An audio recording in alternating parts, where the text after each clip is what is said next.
Shalom Bapak Ibu, Saudara-saudara yang dikasihi Tuhan kita Yesus Kristus. Kita kembali bersama merenungkan kebenaran firman Tuhan yang adalah penuntun dan pertolongan bagi kita dalam menjalani hidup kita bersama Tuhan di tengah-tengah dunia ini. Saya akan membacakan nats bagi kita masih dalam Galatia 5 ayat 22 dan 23. Tetapi buah roh ialah kasih, sukacita, damai sejahtera, kesabaran, kemurahan, kebaikan, kesetiaan, kelemah lembutan, penguasaan diri. Tidak ada hukum yang menentang hal-hal itu. Saudara-saudara, kita terus melanjutkan belajar tentang buah roh dan kita sudah sampai pada buah roh kemurahan. Tentu dengan tetap mengingat bahwa dalam belajar Galatia 5, 22 dan 23 ini kita harus selalu ingat bahwa yang kita pelajari adalah buah roh, yaitu buah yang dihasilkan oleh Roh Kudus, bukan tentang buah kita atau yang kita hasilkan sendiri. Sehingga ketika kita berbicara tentang kemurahan seperti yang disebutkan Galatia 5 ayat 22 ini, maka kemurahan hati yang dimaksud yang kita pelajari haruslah kemurahan hati menurut Roh Kudus, bukan menurut kita atau menurut dunia ini.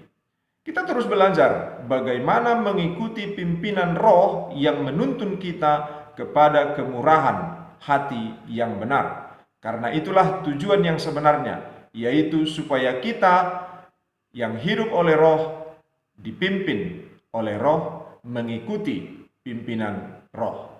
Saudara-saudara yang dikasihi oleh Tuhan kita Yesus Kristus, kemurahan hati menurut versi kita atau menurut versi dunia ini selalu saja mempunyai alasan untuk membatasi arti dari kemurahan itu sendiri. Saudara, bukan tidak mungkin ada orang yang sedang belajar untuk bermurah hati. Ada orang yang sungguh-sungguh latihan bermurah hati. Atau ada orang yang sungguh-sungguh sedang melakukan tindakan kemurahan hati. Tetapi dia melakukannya bukan karena pimpinan roh, melainkan karena pimpinan dirinya sendiri yang dia lakukan dalam rangka bisa untuk memancing kemurahan hati yang lebih lagi. Dia bermurah hati supaya besok dia dapat kemurahan hati. Bisa demikian. Bisa juga demi nama baik. Bisa juga karena kewajiban pekerjaan. Karena sekarang sudah ada aturan bahwa perusahaan-perusahaan harus bermurah hati kepada orang lain. Yang dalam bahasa undang-undang harus membagikan CSR kepada orang lain. Saudara, bisa juga orang bermurah hati melakukan tindakan murah hati supaya mendapatkan sesuatu, supaya dipilih dalam pemilu atau yang lain. Itu kemurahan hati, tetapi itu tidak dilakukan karena pimpinan roh, tapi karena diri sendiri. Itu sebabnya yang kita pelajari bukan yang demikian, tapi kemurahan hati yang adalah buah roh, yang adalah dipimpin oleh Roh Kudus, yang adalah yang dihasilkan oleh Roh Kudus. Saudara, apakah kemurahan hati menurut Roh Kudus? Tentu pertanyaan ini sama dengan apakah kemurahan hati menurut Tuhan. Sebuah pertanyaan yang sangat penting untuk kita jawab dengan benar. Dalam bahasa asal Alkitab Perjanjian Baru bahasa Yunani, kata kemurahan yang terdapat dalam Galatia 5:22 ini ditulis dengan kata Krestotes. Apakah artinya? Saudara, untuk melihat artinya, kita bisa melihat beberapa bagian Alkitab nantinya. Karena memang terdapat banyak bagian dalam Alkitab yang menolong kita, yang bisa menolong kita untuk belajar apa itu kemurahan hati Tuhan. Yang adalah kemurahan hati yang harus kita ikuti itu. Untuk melihat pengertiannya, mari kita belajar dari apa yang dikatakan dalam Roma 9 ayat 15 dan 16. Di sana dikatakan, sebab ia berfirman kepada Musa, aku akan menaruh belas kasihan kepada siapa aku menaruh belas kasihan, dan aku akan bermurah hati kepada siapa aku mau bermurah hati.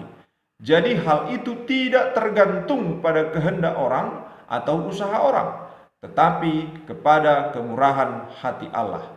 Saudara, dari bagian ini kita bisa melihat bahwa kemurahan hati Tuhan adalah belas kasihnya kepada manusia yang tidak tergantung pada kehendak atau usaha manusia itu, melainkan karena belas kasihan Tuhan. Artinya, kemurahan hati Tuhan adalah kemurahan hati yang tidak memerlukan syarat dari pihak manusia itu, melainkan semata karena kehendak belas kasihan Tuhan kepada kita manusia. Saudara, mari kita melihat yang lain lagi, bagian yang lain yang menyatakan hal yang sama yang bisa kita lihat dalam Titus 3 ayat 4 sampai 6. Di sana dikatakan, akan tetapi ketika kemurahan dan kasih Allah juru selamat kita dinyatakan, Ia menyelamatkan kita bukan karena perbuatan benar yang kita lakukan, melainkan karena belas kasih-Nya melalui pembasuhan kelahiran kembali dan pembaruan Roh Kudus yang Ia curahkan atas kita dengan melimpah melalui Kristus Yesus juru selamat kita. Saudara-saudaraku, dalam nas ini kita bisa melihat semakin jelas lagi bahwa kemurahan hati Tuhan adalah tindakan kasih Allah kepada kita orang-orang percaya, yang mana kita diselamatkan bukan karena perbuatan benar yang kita lakukan, melainkan karena belas kasih Tuhan. Dan kemurahan Tuhan dalam belas kasih-Nya itu telah dinyatakan Tuhan melalui Yesus Kristus yang menyelamatkan kita karena kasih-Nya.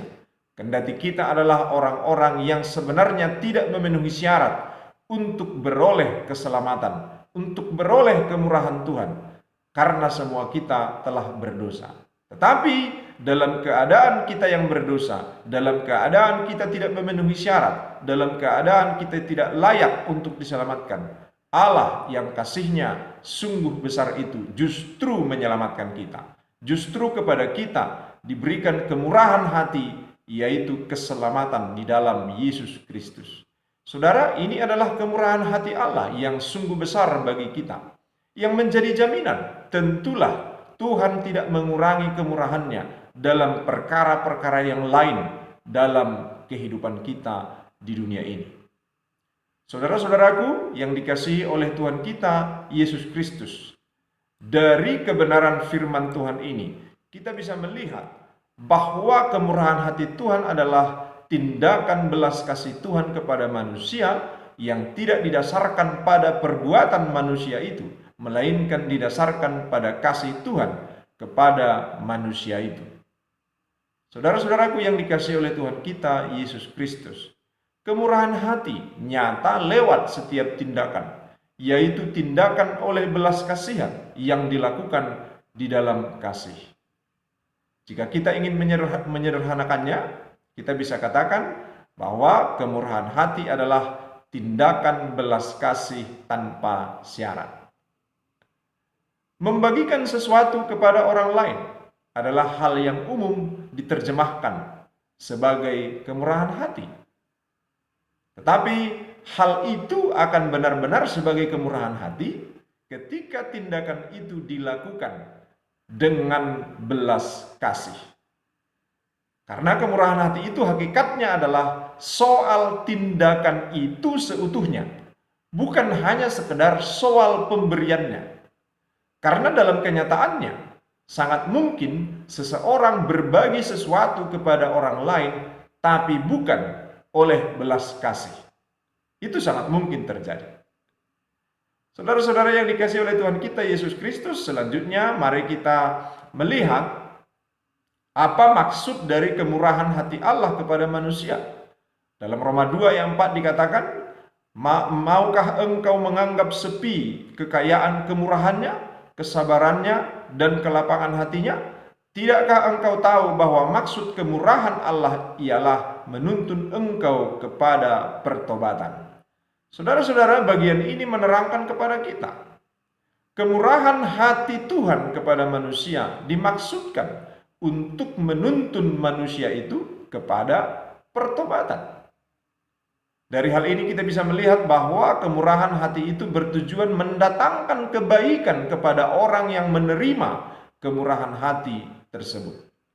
Dengan demikian, saudara-saudara, pemberian tanpa tujuan baik pada orang yang kepadanya kemurahan hati kita berikan, itu bukanlah kemurahan hati yang benar. Saudaraku yang dikasihi oleh Tuhan kita Yesus Kristus, demikian kita telah belajar kemurahan kasih Tuhan. Dan tentu kemurahan hati yang demikianlah yang akan dinyatakan Roh Kudus yang telah dimeteraikan dalam diri kita, orang-orang percaya ini. Roh Kudus itu adalah roh yang pemurah. Tentulah setiap orang yang didiaminya akan dipimpinnya kepada hidup dalam kemurahan.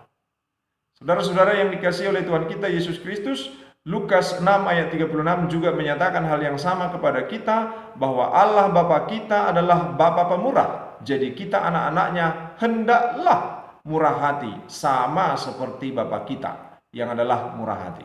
Itu sebab di sana dikatakan, hendaklah kamu murah hati sama seperti Bapamu adalah murah hati. Itu sebab saudara-saudara, ketika berbicara tentang kemurahan hati, Rasul Paulus menuntun kita kepada kemurahan hati Allah yang terbesar itu, yaitu ketika Allah memberikan anaknya yang tunggal, Yesus Kristus kepada kita, supaya kita yang percaya beroleh hidup yang kekal. Paulus menerangkan, sudah seharusnya lah kita yang menerima kemurahan menjadi saluran kemurahan kepada yang lain. Dalam Roma 11 ayat 30 dan 31 dikatakan, sebab sama seperti kamu dahulu tidak taat kepada Allah, tetapi sekarang beroleh kemurahan oleh ketidaktaatan mereka. Demikian juga mereka sekarang tidak taat, supaya oleh kemurahan yang telah kamu peroleh, mereka juga akan beroleh kemurahan. Saudara, dalam nas ini, Paulus sedang berbicara tentang bagaimana banyak orang telah menolak kemurahan Allah di dalam Yesus Kristus, yaitu menolak keselamatan di dalam Yesus Kristus. Tetapi orang-orang percaya di Roma telah menerima kemurahan Allah itu. Dan setiap orang yang telah menerima kemurahan Allah itu dipanggil menjadi saluran kemurahan kepada orang-orang yang belum menerima kemurahan itu, supaya mereka akhirnya menerima kemurahan itu, yaitu keselamatan di dalam Yesus Kristus. Karena itulah saudara-saudara, kemurahan yang terutama dari Allah kepada manusia adalah keselamatan di dalam Yesus Kristus. Tentu kemurahan yang lain pun juga diterima orang-orang percaya, dan Tuhan ingin diterima orang lain juga melalui orang-orang percaya. Saudara-saudara yang dikasihi Tuhan kita Yesus Kristus, dari pengertian kemurahan hati yang telah kita pelajari di atas, sebuah pertanyaan penting yang bisa menolong kita mengenal kemurahan Tuhan adalah, yang manakah dalam diri kita yang kita miliki, yang kita punyai, yang bukan dari kemurahan Tuhan? Adakah dalam diri kita yang kita miliki, yang kita punyai, yang adalah karena usaha kita? Hanya orang yang tidak mengenal Tuhan yang akan mengatakan ada. Orang yang mengenal Tuhan pasti akan berkata, tidak ada. Tidak ada satupun dalam hidup kita yang bukan karena kemurahan Tuhan. Saudara-saudaraku, belakangan ini ada video yang sering dibagikan di internet atau di media sosial kita tentang bahwa kebaikan itu menular. Yang satu berbuat baik kepada yang lain, lalu yang lain akhirnya berbuat baik kepada yang lain lagi. Begitu selanjutnya, menular. Kemurahan hati yang menular. Menular itu istilah yang dipakai di sana. Tetapi bagi kita orang percaya, kemurahan hati itu memang harus menular. Tetapi bukan dalam konsep menular dari orang ke orang, melainkan menular dari Tuhan ke kita, lalu dari kita ke orang lain. Alurnya seperti itu. Kalau dalam video-video yang beredar itu, alurnya adalah dari orang ke orang, lalu ke orang, lalu ke orang. Tetapi bagi orang percaya, menularnya adalah dari Tuhan ke kita dan dari kita kepada orang lain. Berangkatnya harus dari Tuhan, bukan dari orang. Kenapa berangkatnya harus dari Tuhan? Kenapa berangkatnya harus dari kemurahan Tuhan atau dari pemberian Tuhan? Supaya kita akhirnya bisa menjadi orang yang selalu murah hati. Saudara, jika berangkatnya dari kemurahan hati orang, jika berangkatnya dari pemberian orang, maka kita akan menjadi orang yang hanya bermurah hati ketika sebelumnya telah ada orang yang bermurah hati kepada kita. Kita hanya akan membagikan sesuatu kepada orang lain kalau sebelumnya telah ada yang membagikan sesuatu kepada kita. Itu kalau berangkatnya dari orang. Tetapi jika berangkatnya dari Tuhan, dari kemurahan Tuhan, dari pemberian Tuhan, bukankah Tuhan selalu bermurah hati kepada kita? Bukankah Tuhan selalu memberikan segala sesuatu yang terbaik kepada kita? Jika demikian, kalau Tuhan ternyata selalu bermurah hati kepada kita, bukankah kita orang-orang yang percaya kepadanya, yang didiami oleh Roh-Nya yang pemurah itu, seharusnya adalah orang-orang yang selalu murah hati di tengah-tengah dunia ini, sekalipun orang lain tidak bermurah hati kepada kita. Ingat saudara-saudara, kemurahan hati adalah belas kasih tanpa syarat. Mari kita belajar, ikuti pimpinan Roh Kudus yang telah diam di dalam diri kita, berbagi kasih tanpa syarat kepada orang-orang yang menantikan belas kasih. Kemurahan hati memang adalah berbagi, tapi bukan sekedar berbagi, melainkan melatih diri, belajar terus untuk berbelas kasih kepada orang lain. Karena kemurahan hati yang benar, kemurahan adalah kemurahan hati yang berpangkal pada belas kasih. Tanpa belas kasih, pemberian apapun bukanlah kemurahan hati. Kiranya Tuhan menolong kita memahami maksudnya. Amin. Shalom.